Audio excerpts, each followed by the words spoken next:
Hello. Yes, testing. Hello, guys. Good afternoon, everyone, and welcome to our panel that we've got on sustainability today. Thank you for the people that have joined so far.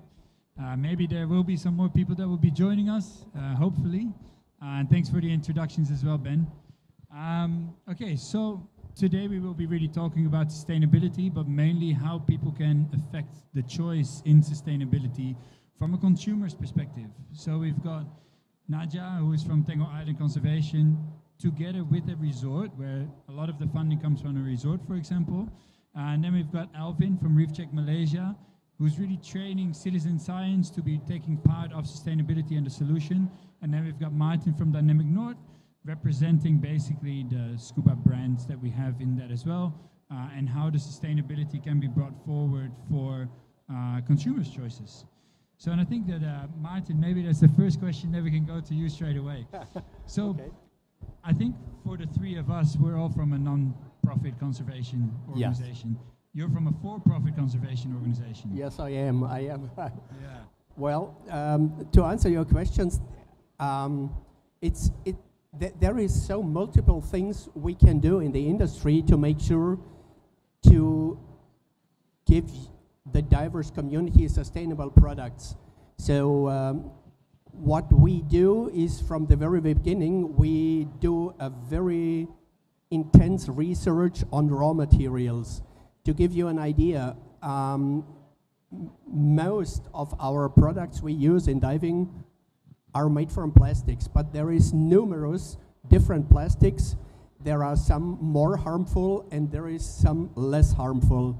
Not harmful is nothing. So the point is to select less harmful raw materials, and at the same time to make sure that the material characteristics offer you the best comfort and performance of diving gear. So this is the very first step. The next step is selecting the right production methods and production plants. So there are new technologies we actually use to reduce consumption of electricity, and a lot of energy is wasted by consuming too much water. So we make sure that we have the production set up as less harmful as possible. Another thing is we can talk about is transport ways. So our products are made mainly in Europe. It's in Germany, right? Yes. So our headquarters is based in Germany, but our production places are all over Europe. So we have very short transport ways, at least in Europe. So when the product is coming to Asia, it looks a bit different. So we need to take or to talk very open about that. But having short production ways, delivering chains is important. Another point we need to remember is, for example, packaging. Packaging of products is very, very sensitive, because packaging, everyone wants to have a nicely packaged product, not only because it has to be nice. Packaging has to protect the product during transportation. So of course we can use, for example, just a PVC bag, a poly bag, for protecting our fins. But PVC is one of the worst plastics you can use in terms of sustainability. So so what material do you use right now for dynamic noise? Right now we use cartons, and the cartons are made from regrown agricultural plants, and like this we try to give everything a sense, and the carton will be recycled afterwards, so at least we can give them a second life. Yeah. I think that's a great point, and I think we'll go a little bit more into detail after that. Yeah. I think, Nadia, if we go to you first, when we look at the perspective of a dive resort that is Batu Batu Resort, You guys are attached to that. Do you find that the people that are coming to Batu Batu are coming more because you guys are attached to the resort? Do they make a sustainability choice because you guys are attached to the resort? Or what's your vision on that? Okay. Currently, actually, TIC is full-fledged NGO, no longer attached with Batu Batu. But you work closely together, right? But we are in partnership where they still remain as our main corporate funder.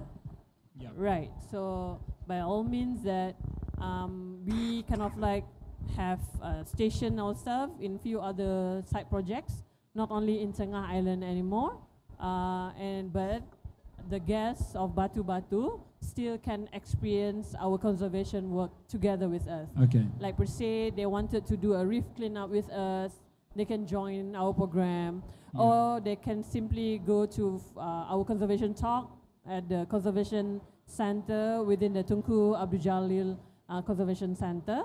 And also they can go to our Rumah Eco at Besar Islands, where they learn about sustainable practices and also how that we actually manage island waste through a model from the Rumah Eco model. So in any way that relating to you, as a consumer or as a guest of Batu Batu, they got to experience our conservation efforts, but other guests from other resorts also can contact us, and we can host them.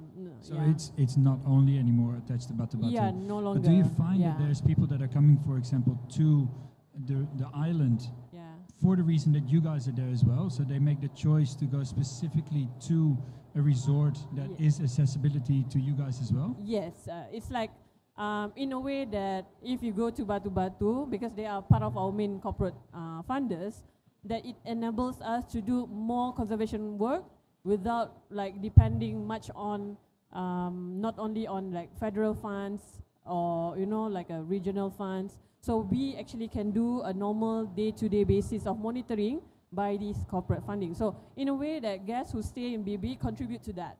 Gotcha. Yeah, so it's a very, what you call it, relatively we are kind of like steady, or our what you call it, operations kind of stable because of the corporate funding from Batu Batu is continuously support us since 2019. Yeah. Yeah. But it is mainly like, so do you find that there's people that make an active choice to come to the island because you guys are attached to it? Yes, they do. They kind of like, they wanted to see us in actions, whether they thought like, is it a greenwash situations? Or, we are just like a pretty face or handsome guys as a marine biologist in the resort. But actually, our team really go to the 7 islands to monitor. Like we do partner with Reef Check for reef monitoring. We use Reef Check method. We do like a sea turtle collections and monitoring, relocate back to the hatcheries and all. So it's a real serious data, science data, but not only as a marine biologist in-house. Gotcha. Okay. I think that's a good link then basically to Alvin, because when we're talking about how people can put their sustainability choice in, they can choose to be a Reef Check eco diver, right? And I think one of the main things that we want to talk about beside the Reef Check part is mainly green fins. Can you tell us a little bit about green fins and how have you seen that change in green fins, as the sustainability brand for consumers? Is that something that's becoming more and more important in the last couple of years since it started? Okay, so Greenfins is it's basically an eco label for dive centers, right? It's the only one in the world actually. And when we first introduced it in 2014 in Malaysia, the main people who were attracted to it were dive centers that were already doing some sort of conservation efforts. Those that were already orientated towards conservation and were already taking efforts to reduce impacts to the environment. But since then, now over 10 years, we can see that it has become something more popular, right? More and more divers are looking for things like this. Therefore, it is creating that demand. And business is all about demand and supply, right? So when the consumer says, I want to be diving with dive centers that are eco-conscious and are, reducing their impacts to the environment, now more dive centers are interested to get on board. So there's a significant growth in that. Oh yes, we have seen that growth. Yeah. So we even have had dive shops who in the past we approached and said like, hey, we've got this program, would you like to join? And said no, straight out no. But then 5 years later, they themselves come to us and say like, you know what, Alvin, I think we want to get on board with this as well. Yeah. And recently, like, by the way, congratulations, Paddy Torchbearer. Thank you. Yeah, so Paddy recently partnered with Greenfins, and they are pushing this to all their dive centers, right? So if a Paddy dive center wants to become an eco center, then they need to get certified. They need to be at least a certain member. So you can see even the dive industry, the dive certification agencies, they are realizing this demand. Yeah. So, and that gives a bit of an opportunity as well, because Greenfins being that brand as like, okay, this is sustainable. That's a choice that people can take to go for a Greenfins or for a Paddy Eco Center, for example. But that's an interesting part, because we were just discussing this, Martin, before. For a brand, there's no such thing. So, and I think everyone claims to be eco-friendly and claims to be, we're doing it best. How do people know that they're having a sustainable brand choice, for example, Martin? Well, this actually is a very difficult question to answer, because right now in the industry there is no legislation who obliges you to publish your activities, what you do to produce your products as sustainable as possible. I think the important thing is when consumers take their choice, they need to go into the communication of each brand, and each brand does for sure claim for it himself, we are doing sustainable products, but there might be a part of greenwashing which we need to make sure that is real green. So when you go into the communication on the websites, there is several indications that a brand is doing products as sustainable as possible, but in the end of the day, to give you a straight answer forward to your question, it's just looking into our faces and believing what we tell them. Yeah. I urgently wait on clear regulations where sustainability can be measured for industry guys. Yeah. So at the moment, it's basically the only way to take a choice of what is a sustainable brand is taking it on face value. Yes. I see that as a massive issue, actually, right? Like that we just need to, as a consumer, we need to believe what people are saying. That is like what we have to go by. Yeah. But I think that that's still a good point. So basically, legislation needs to become there for divers to become more conscious in the choice that they need to make towards a brand. Yeah. I think what I want to touch base on, and maybe for Naja and for Alvin, so there's a couple of things as well in terms of what can we do, right? Like, so okay, we need to take it on face value, but there's also a side of the consumer that needs to do something to voice out concerns. And I think we've got two cases that I really want to highlight. One being for you, Naja, is we saw in Kota Kinabalu a couple of months ago, that there was a turtle that is being significantly harassed for the sake of like tourists to just look at it. But yet there's like hundreds of tourists that are watching this over and over again. What do you make of that? Like, what is the choice that a consumer can have out? What can they put forward in that to make a choice or change, so to speak? Okay. Previously is that I was like a researcher in academic background. And then I went to in NGO, international NGO basis, and really have like different perspective within the committee perspective. And now I'm with the NGO with kind of like ties within the sustainable tourism, kind of like what you call it, principles, right? So relating to that, I understand in terms of where people actually are not aware that is wrong, right? That is wrong to do that, right? To harass an animal, like even you harass a cat also is wrong, right? In a way. So in any way that actually people or community are not aware enough, meaning that we have to check back the educations within the our education programs, education systems, and even the immigrations departments or customs. Whenever people enter Malaysia, does there any sets of rules saying that you cannot touch this, you cannot do that, you cannot do this? So it kind of like make people aware of that. You cannot practice. The wolf, she cries at night. A breath had born in the black wind where the shadows lie. Deep inside despair, our hearts grow fierce, our minds aware.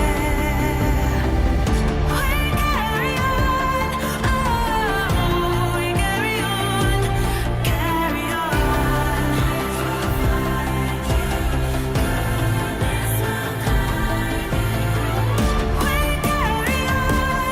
oh, we carry on, we carry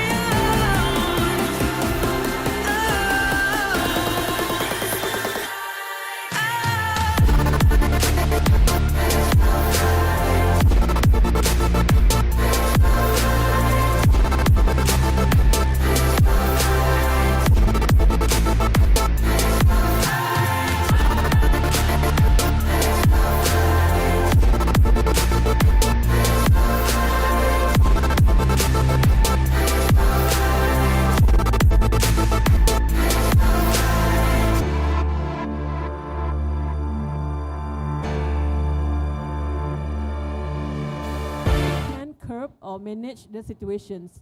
It's about policy, it's about how we handle communication strategy within each levels of our tourism operator. By all means, everybody trying their best to live.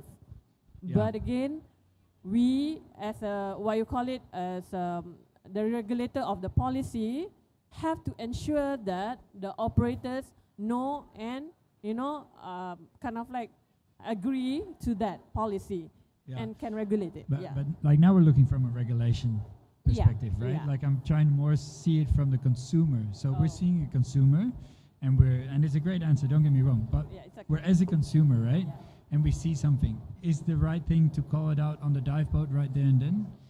Because I think that one thing that I notice in my line of work, you see a lot of things that are going wrong, but it's accepted, if that makes sense.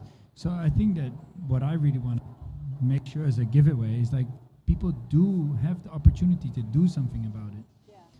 So what would be the right way forward? So you say to straight away go to the operator, to the dive master, to who do they report to? So other than the fisheries, is that just directly to the people there?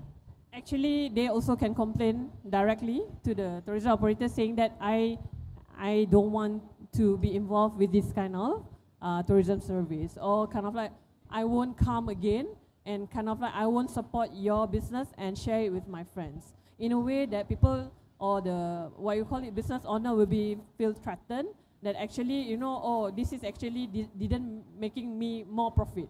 So actually people don't like it. But in a way that person make it viral, in a way we can see the situations where people bashing and making them feel ashamed, and they don't want to do that after that.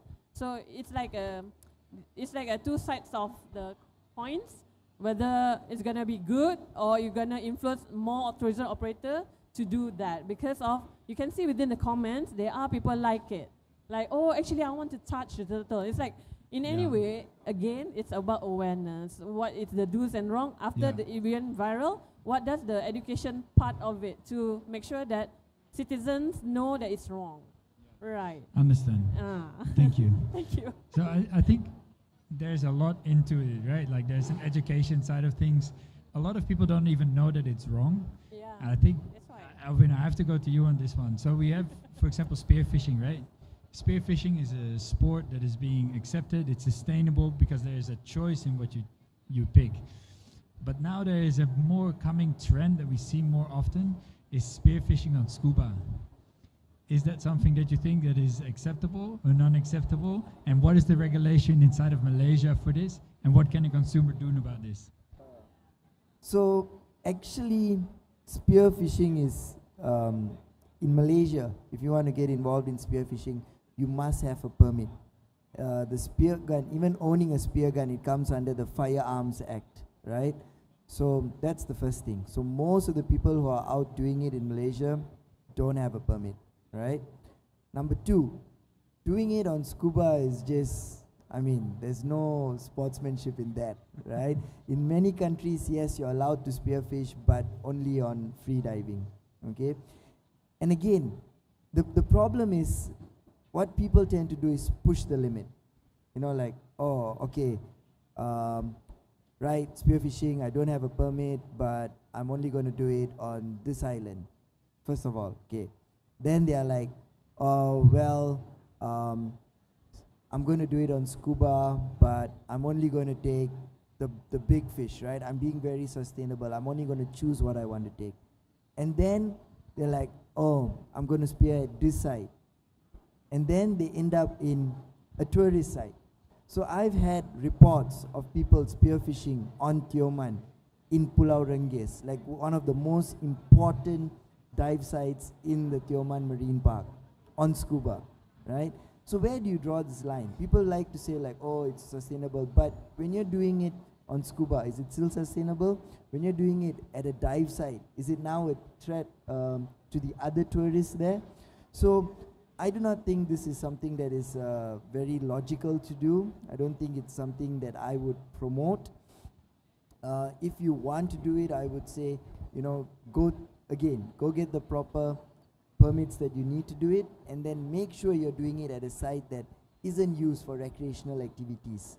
Yeah, and then the dive centers, they need to have some sort of integrity, right? Because what we are seeing in certain places is the dive shops are actually running these trips. Exactly, yes. Yeah. While other scuba divers who are non-spearfishing on the same boat. Exactly. So this is, I mean, like, again, like, where do you draw the line?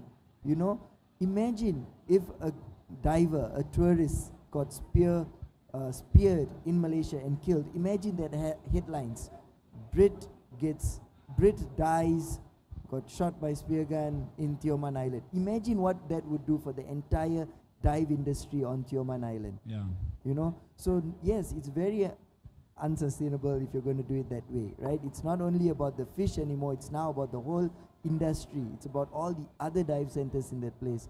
So I think this is a very, sadly it's a topic that's becoming more and more popular. Definitely, because yeah. those days it was hard to get spear guns. Now you can order it through Shopee. And if you can't buy the whole gun, you just order it in parts and build it together.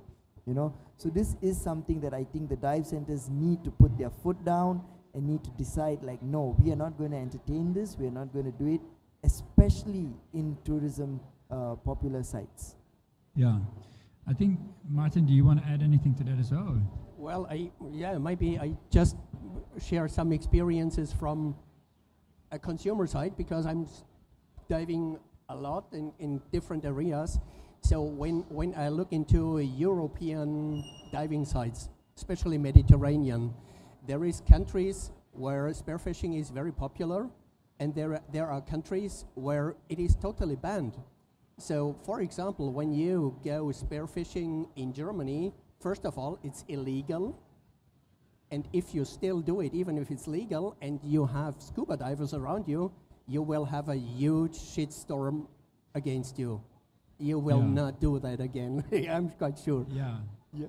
But that's for me the shocking part is that you now see dive boats that have both. So you've got scuba divers on scuba and normal consumer recreational divers there. Yeah. And I find that's like, do you have anything like that in Tenga? I think we've experienced is that people go spearfishing at night, like they know that it's illegal, so they went out at night. So we can see, like, we fly our drones. Whenever we see there's a, what you call it, lights underwater. So we know that because what happens within the area, they harvest sea cucumber. Not only that, they try to spearfish whatever fish that they have. Yeah. So in any ways that I think it's a cheap thrill for them. Yeah. Like it's a very pristine islands. Mm. But again, you can see in when I first came within the islands, I can see a different what you call it population fish biomass within the Johor Marine Park and to the other East Coast areas. So you can see how heavily users being fishing around the MPAs. Gotcha. Right. So in any way, it's about whether the consumers' behavior, how that actually they can choose whether, okay, I know already boat operator are doing unethical things, so don't go and support them, right? You can always choose, because we have like around 400 to 600 licensed boat operators within the Mersing areas, right? So you can choose. There is the choice always there. Yeah, so TIC now is promoting sustainable tourism package, where we kind of like trying to get all the tourism operator and players to come in one house and kind of like trying to regulate them within the islands, and also to ensure that they can charge more, but by providing more, like in terms of one, they follow the kind of like speed limit within the MPA. They bring them kind of like around and guide them. Okay, this is the seagrass area where dugong eats and all, right? And for them to kind of like regulate their boat operators, boat tourism activities, rather than everybody like racing like a maniac, like doing donuts within the MPAs, and they thought that it's fun for the customer, for the guest. Yeah. So do you believe in that kind of sense, like, the consumer has that power to sort of speak up? How does a consumer, like Alvin, you might be more, a consumer. For you said no to the airport. It's a big thing, right? And that's one person that speaks up. I think that what we really need to think about as well is that there is, as a consumer, everyone, like all of us are divers as well, we do have a power, we do have a choice, and we do have a voice. And I think that when you have that voice and you do speak up, even when it's against people that might be quite high up there, like that eventually can still very much lead to change. I think if we are looking at a policy perspective, right? How do you think that a consumer's voice can actually change? Like, what can a consumer today do for some unsustainable practices that are currently taking place? Is there a platform where they can find petitions? Like, what can a consumer do nowadays, Alvin? Ooh. That's a good question. For consumers to change policy, again, it's very tricky. Again, they would have to be able to, first of all, gather enough of a support to get, like a large enough number of people to ask for that change. And then you would have to bring it up with, for example, depending on which ministry it falls under, right? So for example, if we're talking about something regarding unsustainable seafood or what, then you'll have to go under MAFI, Ministry of Agriculture, Food and Technology, food industries, I mean. But let's bring it down a little bit from there. Policy is high, it's hard, it takes time. Yeah. But just the demand, the buying power is very powerful. I mean, if we take something as easy as sunblock, reef safe sunblock. 10 years ago, to buy reef safe sunblock, it was so expensive and not easy to get. But fast forward today, we can find it in most of our pharmacies. Even just around here, there's plenty of them already. Exactly, yeah, Sunplay. Like I saw Sunplay here, they are one of the brands that are reef safe and at a very reasonable price. Now, this came from consumer demand. It wasn't, there's no law, there's no regulation until now to control sunblock, right? Yeah. But just purely from consumer demand. So same thing with the green hotels, with green snorkel guides, with green dive shops, if the public demands that thing and if they put money towards that, that is where the businesses will automatically steer towards. Yeah. Yeah. Thanks for that. You want to add anything to that, Naja? I think add on to what Alvin say is that it is about the behavioral change theory, right? So again, who is the biggest threats contributor for the areas? So it's actually the users, the guests, who is actually maybe they are unaware. So how you wanted to change behavior? By then, that's the strategy that you have to tackle.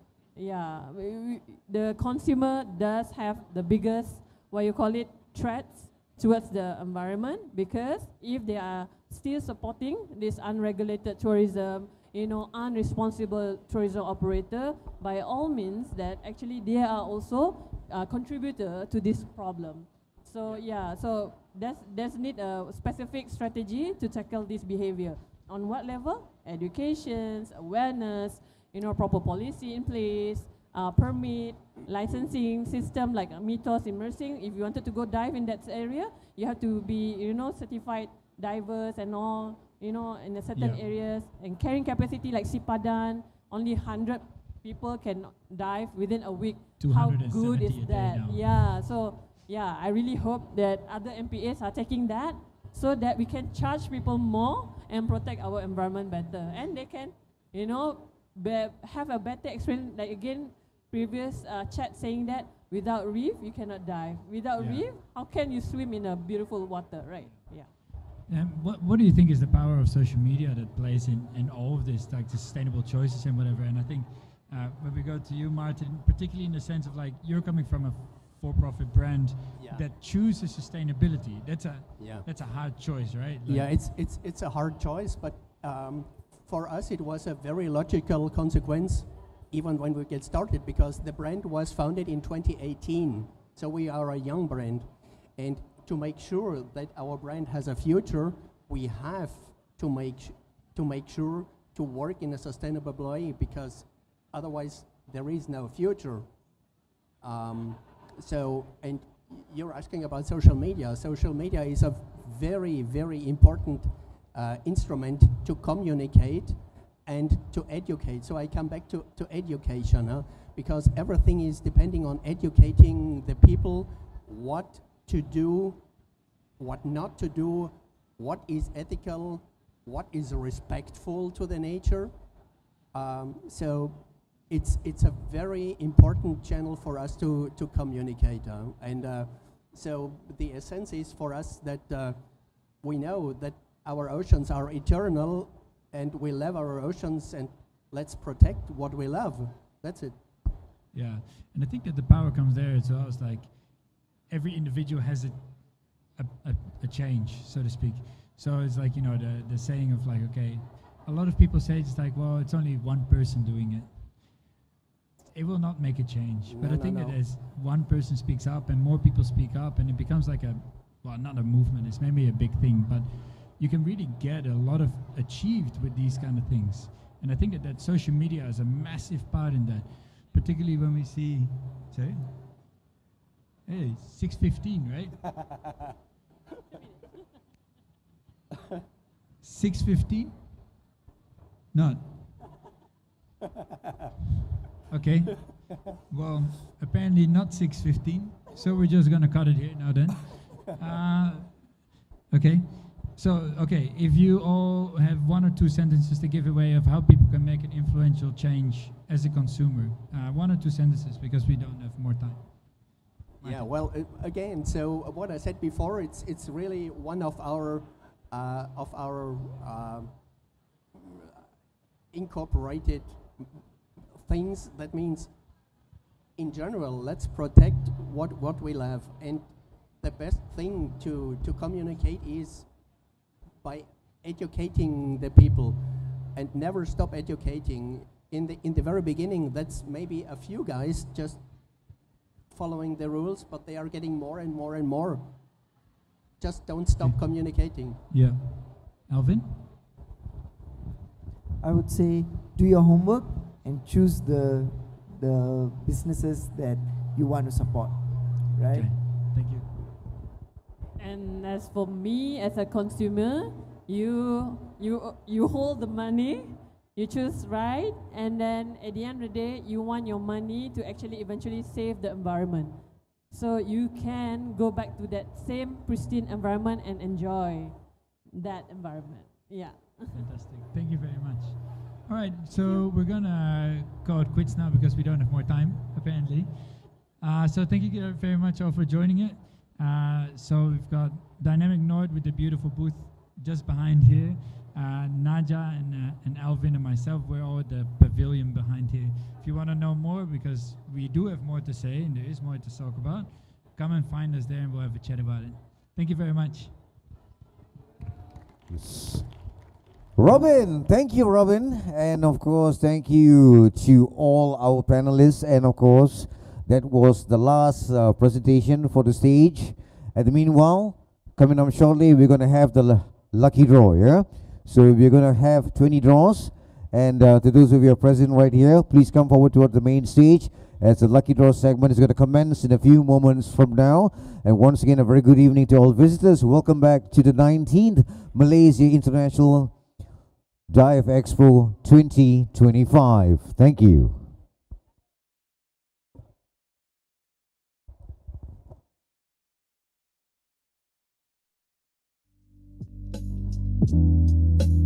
Yes, sir.